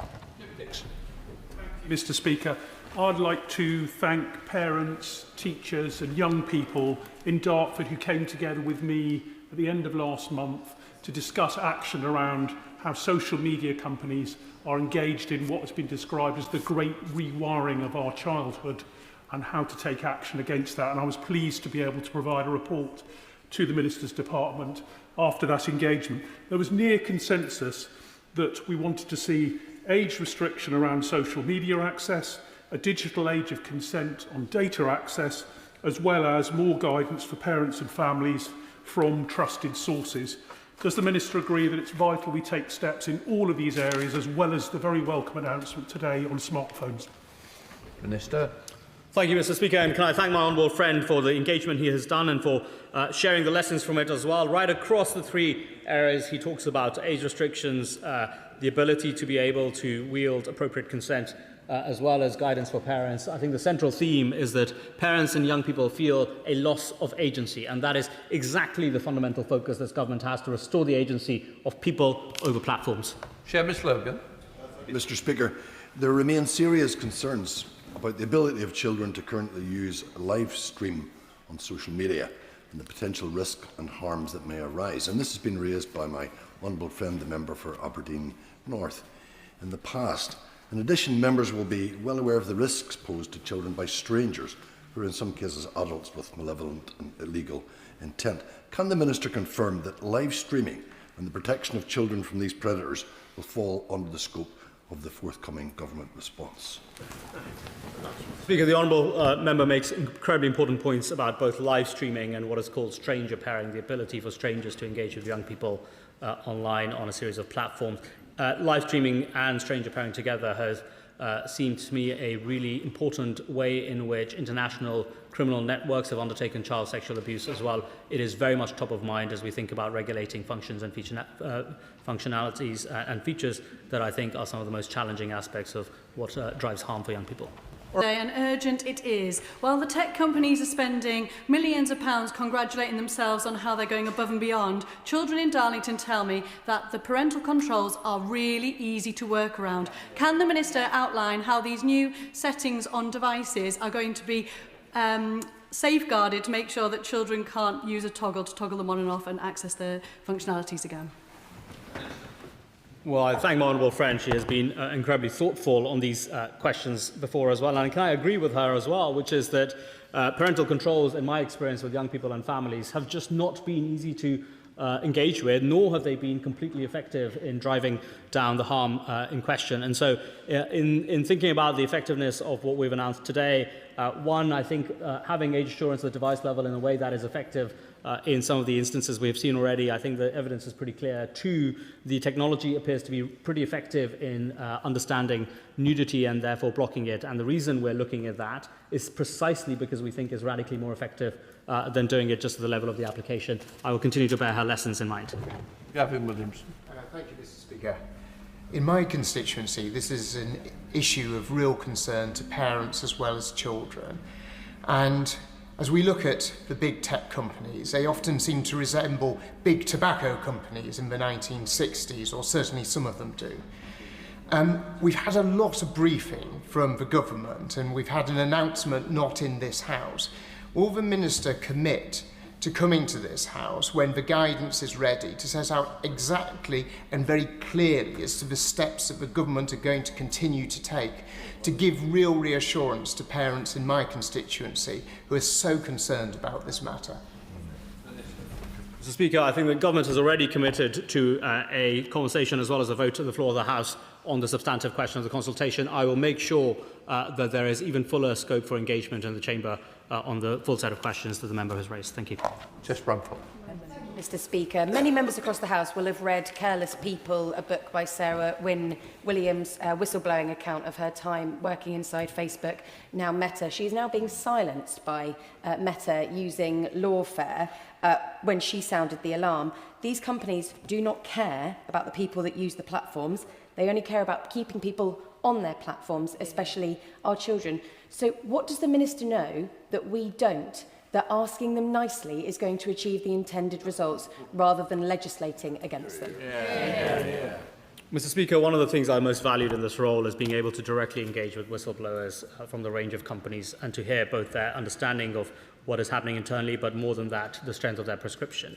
I am not relying on any internal privileged understanding. I'm relying on action, not words. The fact that we have already been able to secure a world-leading change in age assurance at the device level, protecting millions of young people in this country, is the action I'm relying on, not false promises or privileged information. Minister, the tech companies are big, they are rich, they are clever, and they are playing a very long game. I do not doubt that in the next 3 months we will see some degree of compliance or movement towards what the government is asking for from those tech companies. My concern is that what will happen is then constant backsliding, where we will see them endlessly rowing back or not really quite meeting what they've agreed with. How will we prevent that from happening by any steps short of legislation? And could legislation please be enforced by means of group class actions for children who are damaged by this? Because I think that is the only thing that tech companies might pay attention to. Mr. Speaker, I think my honourable friend is right to say that the outcome of concern here is not whether there are some incremental changes, but whether our children are safe online. That is the outcome that is top of mind for me. We are looking at the quickest way of doing that. We are preparing legislative options alongside the engagement that we're doing. If we're not able to secure substantive change to deliver that outcome, we will not hesitate to legislate. Lee Ingham. Thank you, Mr Speaker. A little while ago, I ran a consultation in my constituency, which the Minister kindly attended, with 60 young people and teachers. And their position was, whilst they would welcome the action taken today, they want to see significant regulation of tech companies to make sure that, because a ban is easily avoided. So can the Minister tell me what more we are considering as a government to ensure we protect young people through regulation? Thank you, Madam Deputy Speaker. One of the firm lessons I learned from my honourable friend's engagement, and such depth of engagement she did as well from young people in Staffordshire, was the need to make sure that the changes we make online also reflect better opportunities offline. I know she provides extensive opportunities for young people in her constituency. We will make sure that when we're acting on this question, we're looking at the full range of their experiences. Greg Smith. Thank you, Madam Deputy Speaker. I'm genuinely pleased that the government has at least come to the table on preventing the harms to all children from social media and online content, but it strikes me that this is rather piecemeal, and listening to voices on the official opposition benches, other parties in opposition, and the government's own backbenches, everything is pointing in the same direction, that we need an outright ban on social media for under 16. So when this House wants to act quickly, we've proven in the past we can, before any more children are harmed. Will you just bring the legislation forward? With respect to the honourable member, I will say that there are a range of questions, not least looking at the scope of how we make sure harms on gaming and messaging platforms are not allowed to just go by, when we're looking at the precise way in which age assurance can be robust enough so that we don't just get young people escaping any changes as well. There are a range of implementation questions. We want to get this right by our young people and our families, not just given to political back and forth. Sonia Kumar. Madam Deputy Speaker, health misinformation and disinformation on social media is not harmless. It is a growing and serious threat to public health. We've seen already cases where harmful online trends have led to severe injury and, tragically, even death of children. What steps is the government taking to hold technology companies to account and online influencers to enable them to stop them from enabling them to spread harmful and misleading health content on their platforms, given the clear risks they pose for young people? Madam Deputy Speaker, this is a really important point that my honourable friend makes, and one of the things that we've been clear on is that regulated health advice should only be provided by regulated individuals in appropriate ways. That is something that the platforms need to ensure that they're complying with. We will work with the regulator to ensure that any such responsibilities are fully carried out as well. Adrian Ramsey.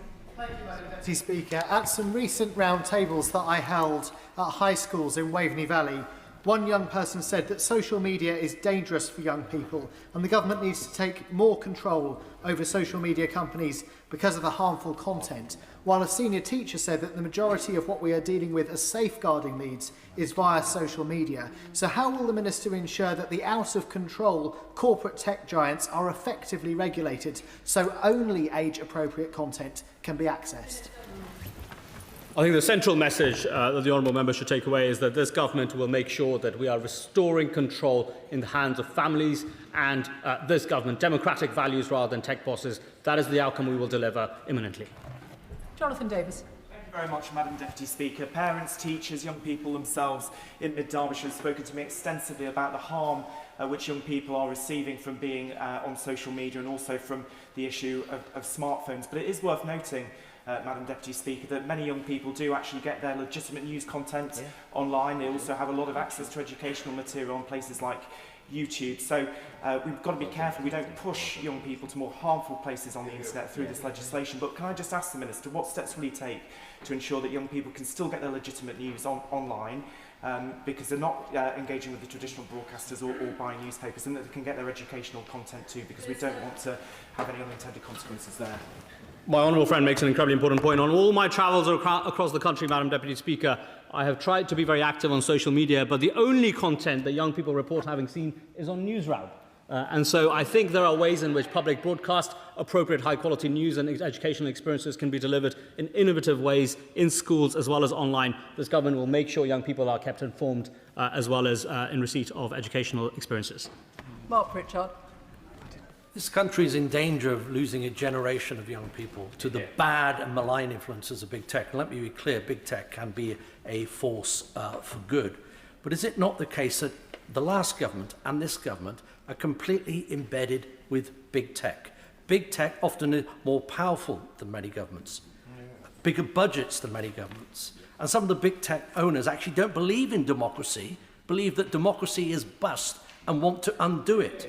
So there is an inherent conflict of interest between the government's position and big tech's influence and embeddedness in all government departments. But I just appeal to the Minister. It is incumbent on all of us. Parents feel powerless. They look to us as their members of parliament to reflect their views. And today I'm reflecting my constituents' views, and we've heard it across the House. Guidance is not good enough. It has to be legislation, has to be class actions, has to be the big bucks. That's what they listen to. Well, I think the Honourable Member makes an incredibly important point. And the first part of it is that, of course, we will act, including in law, to make sure that what we're focused on is outcomes for young people and families. But the second thing is critical, because the conversations I've had across the country reflect a deep understanding that, yes, we need robust action in the short term, but in the long term, Britain shapes technology rather than being shaped by it if we build British capability. And that is what we're focused on. In fact, just this morning, we announced a £1 billion hardware plan to make sure that the next generation of fundamental technologies, AI chips in particular, are built here, reindustrializing ourselves, but at the heart of it, making sure that we have the discretion to engage with international firms in the way that we want to. Joanna Baxter. Madam Deputy Speaker, I thank my honourable friend for his response to the urgent question today, and I'm very grateful the Government is taking action on this vitally important issue. But we all know that the pace of change in technology is terrifying. So I wonder if the Minister can set out how the discussions with technology companies and online safety experts have focused on ensuring that device-level controls are not only effective and easy for families to use, but are adaptable to emerging online risks. I think my honourable friend makes an incredibly important point that the speed of technology needs to be reflected in the speed of democracy. That is why we have moved so fast on engaging the country, getting a set of actions ready, acting imminently. But on this particular point on device-level changes, why we were one of the first countries in the world to secure some of the major changes that took place earlier this year on our operating system as well. She is totally right to point out that we need to look at not just where the technology is now, but where harms go as well, and I will continue to bear that in mind. Anne Davis. I welcome the Minister's announcement about blocking explicit images on children's phones, but really this just should have come much sooner. Yeah. And I totally agree with the Honourable Member from Twickenham. Action needs to be taken now, not in 3 months' time. But what exactly will be measured at the end of this period? And what counts as failure? Are we really relying on the goodwill of tech companies bearing their inactivity so far? Thank you to the Honourable Member for her question. Let me say a very clear sense of what the outcome is that we will measure it, which is that currently 91% of images engaged in child sexual abuse interactions are self-generated. That, to me, is the central focus for what this government is doing. We have already made a significant difference, as I said, in terms of ensuring our robust engagement delivers a pioneering first change on a major operating system. If that isn't delivered within the course of weeks, we will continue to make sure that the full force of the law delivers that outcome. Chris Webb. Madam Deputy Speaker, given the growing link in evidence between smartphone overuse and symptoms like depression, anxiety and reduced student performance, areas like Blackpool are seeing double the national average when it comes to young people and self-harm. So what steps will my honourable friend take to ensure that device-level controls are effective and easy to use for those parents who may not be as tech-savvy? Good question. A fundamental principle behind the changes both announced today and those that we're considering as a result of the consultation is simplicity. Because parents tell me across the country that they are working incredibly hard, they're trying to keep up with technology, but the technology continues to make it more difficult rather than easier for them to exercise control. And so that principle will motivate our actions. We will make sure that it is easy, effective, and that the burden of liability falls on platforms, not on parents. Lincoln Job. Speaker, why is the Minister here today answering an urgent question rather than bringing forward a government statement? Thank you, Madam Deputy Speaker. I understand that Home Office ministers made a statement at orals today. I'm very happy to answer any further questions to the extent that the House desires. Josh Dean. Madam Deputy Speaker.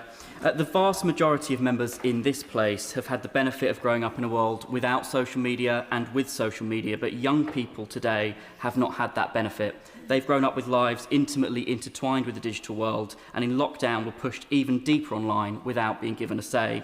So whatever we do next, we must bring young people with us. And can I ask the Minister that beyond the recent consultation, what will his department do to meaningfully engage young people in this area of policy so that we can build a digital world that's safe for young people with young people? Yeah. Well, can I say that my honourable friend has been one of the most vocal people on this question, in particular on engaging young people. There are two things on my mind. One, the trust that I have felt, Madam Deputy Speaker, in engaging with young people in every nation and region of our country on these questions, whether it's over basketball, cricket, football, netball, and indeed toasting marshmallows with the Cumbrian Scouts. My trust has only been affirmed on this question. The second thing to say is that I think he is right to raise an important point, in particular for a series of young people from LGBTQ groups, but from rural groups too, who have talked to me about finding community online. And so we have to bear that in mind in ensuring that they have appropriate resources to feel supported in forming community as well. Monica Harding. Madam Deputy Speaker, at the G7 Digital Ministers meeting, it was reported that the US and the UK watered down stronger protections for children presented by France. My constituent Tanisha Morton, as evidenced by the over 2,000 emails I received on online harms, wants stronger protections. So can the Minister assure us that when it comes to online safety, he and the Prime Minister have the interests of children in my constituency at heart, rather than the interests of the US and big tech? And if so, why did the UK resist mandatory protection frameworks? Hear, hear. Hear, hear. Great question. Well, I won't be commenting on leaked briefings, but I will simply say two things. One, in my engagement, even in Australia, civil society said the United Kingdom has been the first country in the world to pioneer the changes to operating systems that are securing young people's future. That is because the only thing that matters to this government when we're thinking about children's safety is children's safety, to make sure that British children are kept safe. And we will continue to make that the defining principle for all our actions. Serena Brackenridge. Thank you, Madam Deputy Speaker. Tech giants have had the digital level controls capability to stop children taking, sharing or viewing naked images on their devices, but have failed to do so. I have very little confidence that they will suddenly have an epiphany and do the right thing without the pressure, enforcement and consequences necessary. So how will the Minister make sure that they will comply and legislate with urgency if or when they fail? Well, I thank my honourable friend and I share her starting position of scepticism. The way in which we will ensure robust action is to make sure that, one, the outcome, which is a significant reduction in child sexual abuse material propagated through the mechanisms described, is achieved. And in the absence of that happening within the course of weeks, we are preparing law in parallel to ensure that that is not a way of deferring action, but it is simply a way of ensuring it. Samuel Wilson. Madam Deputy Speaker, and regardless of what has provoked this change of heart, I think that we can all welcome the fact that the government is now recognising the harms which have been caused by social media to children and to families, and the evidence, of course, is very clear. I believe that most children actually will support this legislation on Friday. I chaired a debate in Robbinsville Special School, and a lively debate it was, and all of the very points were brought out about disruption, distraction, bullying, peer pressure, etc. But the one thing I would ask of the Minister is that we need action now, and he should not be put off by further promises from the big tech companies about self-regulation. But if we are going to have action, first of all, it should be enforceable, and secondly, there shouldn't be unintended consequences on free speech. Well, I thank the honourable member for his point, and let me say to him what I heard from young people in Glengormley in Northern Ireland when I visited them as well. They said to me, one, that it was the first time that they had so systematically been engaged on this question as well, but two, that they wanted, yes, robust action, but action that actually worked in the real world, that they use different apps as well as using VPNs as well. So on the broader question of social media, this government is not just listening, it is acting robustly in a way that is distinctive. And on the broader question, on the specific question of device level interventions, the fundamental focus will be what delivers the most robust action quickest. If that is the law, we will pursue the law. If it is engagement in the way that we have delivered on already significant changes, we will do that, because the future of young people is the critical driver here. Dr Scott Arthur. Thank you, Madam Deputy Speaker. And I do thank the Minister for his statement. It really does feel like change is coming, and I know parents in Edinburgh South West will welcome that. On the proposals to restrict social media use access for young people, it's right that the Minister's been listening to parents, but I'd like to hear about the work he's doing with campaigning charities like the Lucy Faithful Foundation, because I think their knowledge and expertise is extremely important in this domain. And this also can't be about a government-led ban. We have to engage our young people, our schools, parents and charities in communicating the changes we plan. It'd be good to hear more from the Minister on that. And lastly, Madam Deputy Speaker, if the industry doesn't proceed with a voluntary ban, how long does the Minister think it would take to implement a full ban on the ground, actually in action? Thank you, Madam Deputy Speaker. Well, can I thank my honourable friend for an incredibly important point that he makes. One of the reasons we have made sure that we're engaging young people and families alongside civil society is because there's a depth of experience right across this country as well. And if we're achieving change here, both on devices and more broadly on social media, not just today, but in norms, then we have to make sure that those who engage in places that matter with young people and families are right at the heart of that as well. So I will take his instructions to heart. I will make sure that civil society charities right across this country are at the heart of not just engaging with us on the decision, but in its communication. Point of order, Madam Deputy Speaker. Shawkat Adam. Thank you, Madam Deputy Speaker. I'd like to refer the members to my register of interest as a practising optometrist. Madam Deputy Speaker, myopia, short-sightedness, is nearing epidemic levels for our UK children, a crisis that was sharply increased by COVID, where screen time surged and outdoor activity collapsed.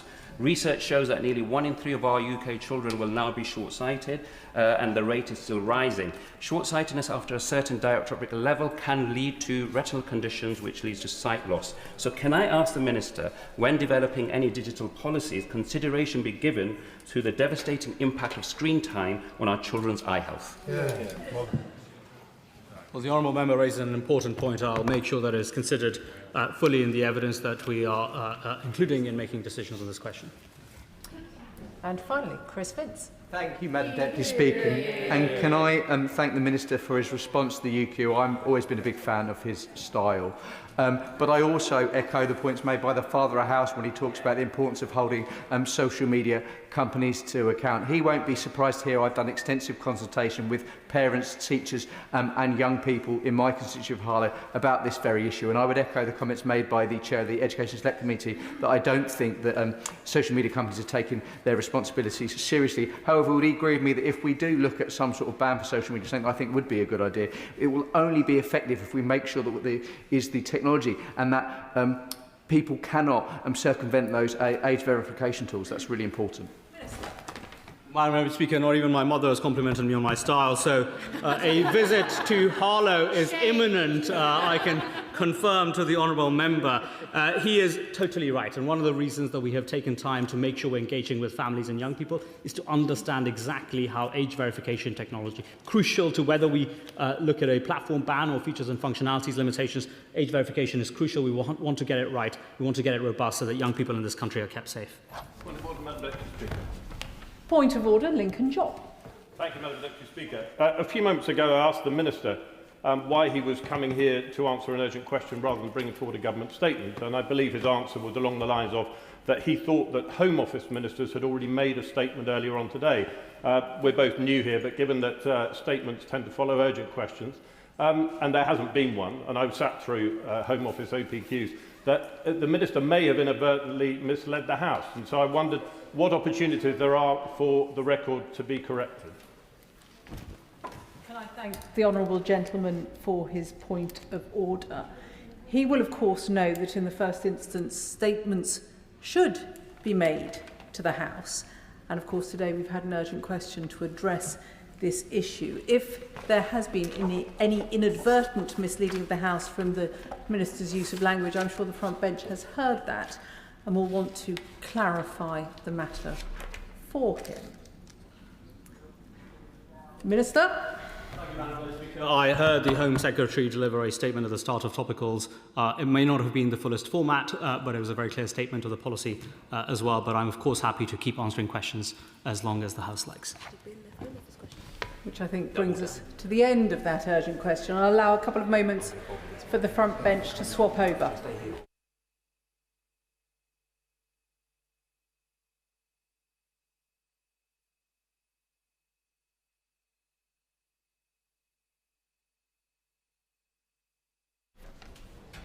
Brings us to an urgent question on water companies. Clive Lewis. Thank you, Madam Deputy Speaker. To ask the Secretary of State for the Environment if she will make a statement on the performance of the water sector. Minister. Thank you, Madam Deputy Speaker, and I welcome this opportunity to update the House on the progress the Government has made on this important issue. In these divisive times, there are a few topics that unite all of us in the House, but water does. We all agree the status quo cannot continue, and that following 14 years of Conservative failure, this Labour government is turning this around. But of course, there's still lots more to do. I've been grateful to meet with many passionate campaigners and members of this House. Recently, that included an engaging meeting with my honourable friends, the member for Norwich South and Shipley. And just last week, I met with campaigners from Save Windermere and academics from the People's Commission on Water. People are right to be angry about the problems facing the water industry. Customers have been let down by rising bills, underinvestment in creaking infrastructure, supply interruptions and unacceptable levels of pollution in our rivers, lakes and seas. This is why on day one of this government we took action by updating the water companies' Articles of Association, which are the foundational legal documents that outlines their internal rules and purposes, and we put customers and environment at their heart. We also established powerful consumer panels to give customers voice. On week 6 of this government, we introduced fundamental reforms through the Water Special Measures Act, ring-fencing customers' money, banning unfair bonuses, introducing criminal liability for polluting water bosses and creating automatic penalties for wrongdoing. Within just a year of this government, we changed the guaranteed standards of service, doubling compensation for customers when things go wrong. Following that, we gave the Environment Agency more money and more power to monitor water companies, enabling them to deliver a record 10,000 inspections. And after that, we strengthened protections for vulnerable households by changing the reforms around Watersure to make sure that vulnerable people didn't face excessive bills. Now, no one solution is going to fix the whole water industry. And my focus, since I have had the honour and privilege of being in this position, is on what is the quickest and most effective way to deal with each of these structural challenges. And that is exactly why this government is delivering the once-in-generation reform for our Clean Water Bill to reset the water sector and end the cycle of decline. And on this side of the House, we believe in experts. And that's why not only have we done all of this, but we've supported the Chief Medical Officer in bringing together a wider expert panel through the Public Health Water Task Force, providing independent and technical advice on risks, alongside the fantastic work done by DEFRA's own scientific advisor, creating the Scientific Advisory Committee to look at what we can do around water. We will deliver on our promise to clean up the rivers, lakes and seas, not just today, but for generations to come. Madam Deputy Speaker, these changes are designed to address the structural challenges in the sector and deliver a cleaner, more resilient and more accountable water system for the future. Clive Lewis. Thank you, Madam Deputy Speaker. I thank the Minister for their response and for putting up for me a bit of a broken record on this issue. I know she's well aware water is essential to life itself, to food, industry, nature, housing, energy, and now even the data centres powering the supposed AI revolution. And yet we've handed it a monopoly where no competition is possible to companies, many owned overseas, whose overriding priority is profit. And the result, Madam Deputy Speaker, is systemic failure. Not one major reservoir built and the old ones sold off, which is why last week we were back in the chamber over South East Water and the drought outages just weeks into the summer. Raw sewage poured into our rivers and seas 3.5 million hours in 2024 alone, fouling beaches where children swim. It's why 8-year-old Heather Preen died after contracting E. coli from raw sewage, and why thousands of our constituents are made sick every year. Then, when public anger saw the government ban bonuses, water execs raised their salaries and rebranded the payouts retention payments. That's on top of the 78 billion to shareholders, 60 billion borrowed, our bills up 40%, with 30p in every pound we pay servicing their debts instead of fixing pipes. Madam Deputy Speaker, this was never a market failure. It is the market working as designed. Profits out, sewage in, cost of living up, security of supply decimated. Surely the Minister understands you can no more regulate privatised water companies than you can the tide. So I ask the Minister, how many more failures, how many more inquiries, how many more deaths before the government accepts these problems are systemic and give the public the option of taking their water back? I thank my honourable friend for his question, and he's right that he's been passionate about this for a long time. In fact, we've known each other a very, very long time, and I genuinely, and I've said this to him before, I admire and respect the passion that he has for this issue, and I know what it means to him. And in fact, he is the person responsible for bringing forward Julie Heather's mum to meet with me when they came to have a premiere of Dirty Business, which I found really passionate and moving. On the issue of reservoirs, he knows I'm going to agree with him. It's shameful that we haven't had one built. Our climate is changing. We're facing drought in the summer. We have too much rain in the winter, yet we can't seem to hold it. That's fundamental failure. He knows my thoughts on South East water as well, and my feelings about competition, which is why I think we should be introducing more NABs. And as I mentioned last week, but I will mention again, we are committed that where a water company might want to transition to a new ownership model, such as not-for-profit, we are looking to develop a transparent process to look at whether that request should go ahead, a process that has never existed before. Dr Neil Hudson. Thank you, Madam Deputy Speaker.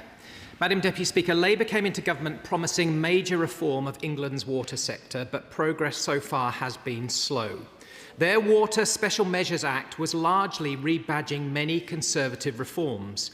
During its passage, we tabled many sensible amendments, including ones to ring-fence funding from enforcement fines to a bespoke water restoration fund, to guarantee that companies fixed locally the environmental damage they caused, to require Ofwat to create rules on financial reporting in its remuneration and governance rules, to reduce consumer bills if their companies were hit with enforcement fines, and to ensure that companies did not leverage too much debt.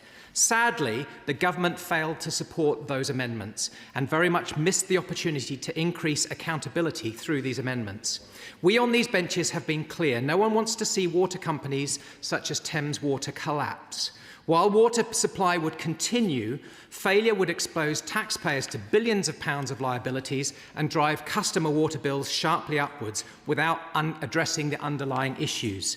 Yet we have seen the third party lead legal action that could have pushed Thames Water to the brink, and both they and Reform appear relaxed about the consequences for consumers and the public purse. Government has to be prepared to step in if a company fails, but that should be a last resort. So can the Minister update the House on the current situation at Thames Water? Last week, this House debated again further unacceptable water outages from South East Water. With further hot weather expected, what action is the government taking to ensure that water supplies are not disrupted again and that people, businesses, schools, hospitals and livestock owners will have sufficient water? Turning to the wider systemic issues in the water sector, can the Minister update the House on progress towards delivering new reservoirs and other strategic water infrastructure? And finally, can the Minister explain how the government is tracking investment commitments across the sector?